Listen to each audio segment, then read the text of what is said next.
আসসালামু আলাইকুম বন্ধুরা, আইএসবিডি 25 চ্যানেলের পক্ষ থেকে সবাইকে স্বাগতম। তো বন্ধুরা, আজকের বিষয় হলো কাস্টম ইউআরএল।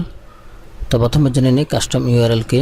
তো কাস্টম ইউআরএল হচ্ছে, যেমন ধরুন আপনি এই মুহূর্তে ফেসবুক ব্যবহার করছেন, ইউটিউব ব্যবহার করছেন এবং টুইটার ব্যবহার করছেন এবং এর একটি ইউনিক নাম দেওয়া, এটা হচ্ছে কাস্টম ইউআরএল। তো কাস্টম ইউআরএল কীভাবে সেট করবেন? তো প্রত্যেকটা সোশ্যাল মিডিয়ায় আলাদাভাবে সেটিং দেওয়া আছে, প্রত্যেকটা সেটিংয়ে গিয়ে আপনি কাস্টম ইউআরএল তৈরি করতে পারবেন। তো আপনার যদি একটি ইউটিউব চ্যানেল থাকে, তাহলে আপনি আপনার ইউটিউব চ্যানেলের জন্য একটি কাস্টম ইউআরএল তৈরি করে নিতে পারেন।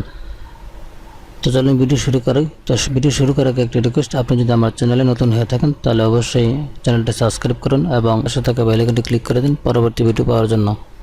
তো কাস্টম ইউআরএল তৈরি করার জন্য আপনি আপনার কম্পিউটার থেকে একটি ব্রাউজার দিয়ে আপনার চ্যানেলে প্রবেশ করেন। তো দেখতেছেন আমি ইউটিউব ব্রাউজার ওপেন করলাম।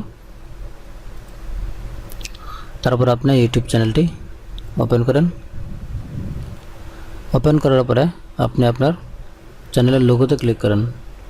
লোগোতে ক্লিক করার পরে দেখতেছেন ক্রিয়েট স্টুডিও, এখানে ক্লিক করেন। এখানে ক্লিক করার পরে দেখতেছেন এই যে যেখানে চ্যানেলে ক্লিক করেন। তো চ্যানেলে ক্লিক করার পরে নিচে চলে যান।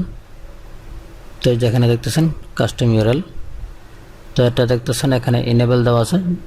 যদি আপনার 100 সাবস্ক্রাইবার হয়ে থাকে তাহলে আপনার এটা এনেবল হবে। তো ইউটিউবে আপনার কাস্টম ইউআরএল সেট করার জন্য 100 সাবস্ক্রাইবার প্রয়োজন হবে। তো 100 সাবস্ক্রাইবার হওয়ার আগে আপনি এটা এনেবল হবে না, কষ্ট করে আপনাকে 100 সাবস্ক্রাইবার হওয়ার আগ পর্যন্ত এটা অপেক্ষা করতে হবে। তো আমার দেখেন 100 সাবস্ক্রাইবার বেশি হয়ে গেছে। তো এটা এখানে দেখছেন এনেবল চলে আসছে। তো এখান থেকে আমি এনেবলে ক্লিক করলাম।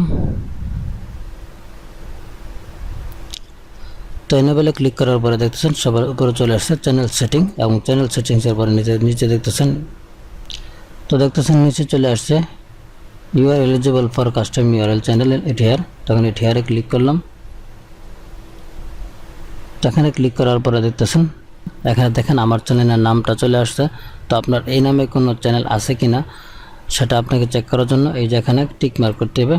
আপনার চ্যানেলের নামে কোনো অন্য কোনো চ্যানেল থেকে থাকে তাহলে এখানে চলে আসবে, একটি লাল চিহ্ন চলে আসবে। তো আমার এখানে এই নামে কোনো চ্যানেল নাই, তো এখানে কোনো কিছু দেখায় নেই।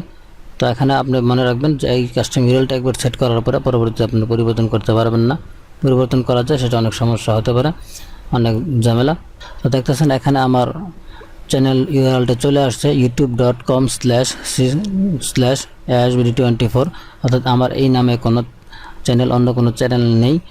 তো এখানে আমার চ্যানেল ইউআরএলটা কীভাবে হবে এটা এখানে দেখায় দিয়েছে।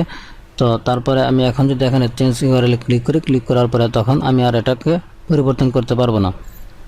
তো আমার এখানে উপরে দেখতেছেন এই যে এখানে উপরে যেই লিঙ্কটা আছে এই লিঙ্কটা এখান থেকে পরিবর্তন হয়ে আসবে, তখন এইভাবে আসবে youtube.com/c/asbd24। তো এখান থেকে যদি আমি চেঞ্জ ইউআরএল ক্লিক করি তাহলে আমার চ্যানেল ইউআরএলটি তৈরি হয়ে যাবে। তো আমি এখান থেকে চেঞ্জ ইউআরএল ক্লিক করলাম। সরি, আমি এখানে টিক চিহ্ন দিই না, এখানে টিক চিহ্ন দিতে হবে। দেওয়ার পরে চেঞ্জ ইউআরএল ক্লিক করেন, যা আপনি এটাকে কনফার্ম করেন। তো আমি কনফার্মে ক্লিক করে দিলাম। তো কনফার্ম করে দেওয়ার পরে তাহলে দেখবো আমার চ্যানেল ইউআরএলটা পরিবর্তন হয়ে গেছে। দেখতেছেন আমার কাস্টম ইউআরএলটা সেট হয়ে গেছে।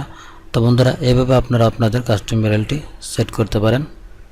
তো যদি ভিডিওটি ভালো লেগে থাকে তাহলে অবশ্যই চ্যানেলটি সাবস্ক্রাইব করবেন এবং পাশে থাকা বেল আইকনটি ক্লিক করে নোটিফিকেশন অন করে রাখুন পরবর্তী ভিডিও পাওয়ার জন্য। দেখা হবে পরবর্তী কোনো ভিডিওতে। আসসালামু আলাইকুম।